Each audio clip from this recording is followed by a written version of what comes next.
Hello, I'm David Chaston with 90 at 9, brought to you by interest.co.nz. This week, get everything you need to know in 90 seconds at 9 o'clock with news that despite a sharply recovering economy, China seems to be challenged by deflation again. But first, the latest assessment of US retail sales shows them softening quite noticeably and down 1.2% from the prior week. And that means the year-on-year gain last week of 3.2% has fallen away to just 1.1%. A lot of now hangs on having a good Black Friday and holiday season, and in turn that depends on the pandemic. In China, today is Double 11 or Singles Day, a major retailing event.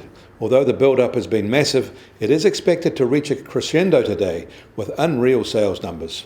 Alibaba alone has contracted 3,000 chartered freight flights to move its sales, and more than 2 billion individual orders are expected today, requiring a monumental delivery effort.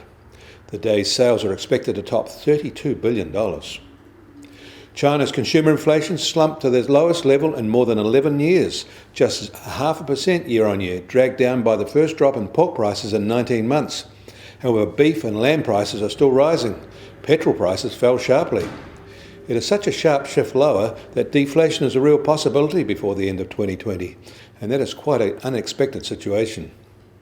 Deflation is already the story at the factory. It is a 9th straight month of deflation there, in a situation they can't seem to get out of.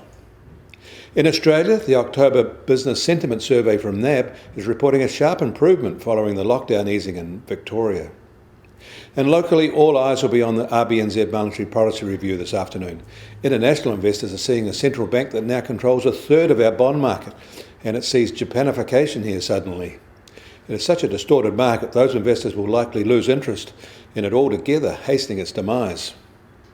And the US Treasury 10-year yield will start today at a very similar level to yesterday at 0.96% and holding the big recent gains. And the price of gold has gained back $26 today from this time yesterday, back up to $1,884 an ounce. And oil prices have held up today, now just on $41 a barrel in the US, while the international price is now just on $43 a barrel. And the Kiwi dollar is a tad firmer this morning at 68.2 US cents and staying relatively elevated ahead of today's RBNZ policy review.